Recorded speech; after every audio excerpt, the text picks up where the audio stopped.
नमस्कार, वर्षाज रेसिपीजमध्ये आज आपण मुरमुऱ्याचे लाडू कसे तयार करायचे हे बघणार आहोत। एकदम परफेक्ट प्रमाणामध्ये योग्य मेजरमेंट सहित हे लाडू कसे तयार करायचे हे मी आजच्या या व्हिडिओमध्ये तुम्हाला दाखवणार आहे। त्यासाठी इथं एका कढईमध्ये पोहे खायच्या चमच्याने एखादा 2 चमचे तूप आपल्याला घ्यायचं आहे। हे तूप व्यवस्थित असं वितळवून घ्यायचं। चांगलं गरम झालं की यामध्ये आपल्याला गूळ घालून घ्यायचा आहे। कोणत्याही एका वाटीच्या मेजरमेंटने 1 वाटी गूळ आपल्याला इथं वापरायचा आहे। तर मी इथं थोडीशी मोठी वाटी घेतलेली आहे, पण ती पूर्ण भरून घेतलेली नाही। ही वाटी अर्धीच भरलेली आहे। महत्त्वाचं म्हणजे इथं गूळ आपल्याला खिसून वापरायचा आहे, म्हणजे हा लवकर वितळेल। गूळ जर आपण तसाच घातला तर याला वितळायला वेळ लागेल, त्यामुळे खिसलेला गूळ इथं आपण घ्यायचा। आता गूळ वितळायला ठेवल्यानंतर गॅसची फ्लेम मीडियम ठेवायची, म्हणजे गूळ बुडाला लागणार नाही आणि करपून तो जास्तच काळा होणार नाही। आता गूळ पूर्ण वितळलेला आहे, त्यामध्ये आपण घालणार आहोत अर्धा चमचा वेलची पूड। तर आता ही व्यवस्थित मिसळून घ्यायची। या गुळाला आता उकळी येईपर्यंत सतत ढवळत राहायचं। साधारणपणे लो फ्लेमवर 2 ते 3 मिनिट सतत याला उकळत ठेवल्यानंतर अशा पद्धतीची उकळी आली की मग आपल्याला यामध्ये मुरमुरे घालून घ्यायचे आहेत। आता ज्या वाटीमध्ये मी गूळ घेतला होता त्याच वाटीने जेवढा गूळ भरला होता तेवढेच भरून मुरमुरे घेतलेत, आणि जेवढा गूळ आहे त्यापेक्षा तिप्पट प्रमाणामध्ये आपल्याला इथं मुरमुरे वापरायचे। जर आपण 1 वाटी गूळ घेतला तर 3 वाटी मुरमुरे आपल्याला याच्यामध्ये घालायचे। हे एकदम परफेक्ट असं प्रमाण आहे। मुरमुऱ्याचं प्रमाण थोडंसं कमी असलं तरीही चालतं, पण थोडंसं ते जास्त झालं तर मग लाडू बसणार नाहीत। त्यामुळे एकदम परफेक्ट प्रमाणामध्येच आपल्याला इथं यामध्ये मुरमुरे घालून घ्यायचे। गॅसची फ्लेम लोच ठेवायची आहे आणि आपल्याला हे मुरमुरे व्यवस्थित असे गुळामध्ये मिक्स करून घ्यायचे। अशा पद्धतीचे मुरमुऱ्याचे लाडू आपल्या इकडे लग्नाच्या रुखवतामध्ये देण्याची प्रथा आहे। तसंच हे लाडू जर आपण लहान मुलांना घरच्या घरी खायला दिले तर त्यांना सुद्धा खूप आवडतील।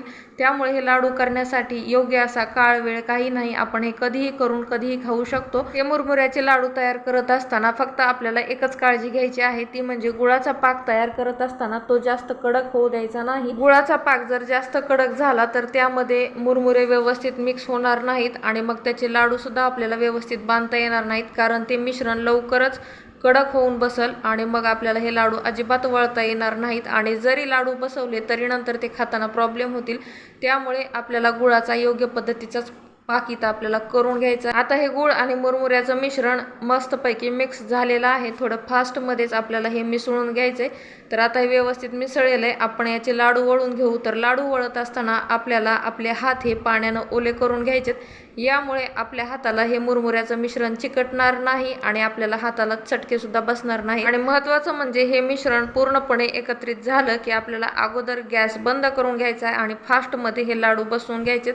आपण हे लाडू वळत असताना जर उशीर केला तर हे मुरमुरे पूर्ण मोकळे सुटसुटीत होतील आणि मग याचा लाडू अजिबात तयार करता येणार नाही। आणि तुम्ही बघू शकता लाडू एकदम मस्त असे गोल गरगरीत तयार होत आहेत। खूप छान असे लाडू इथं बसत आहेत।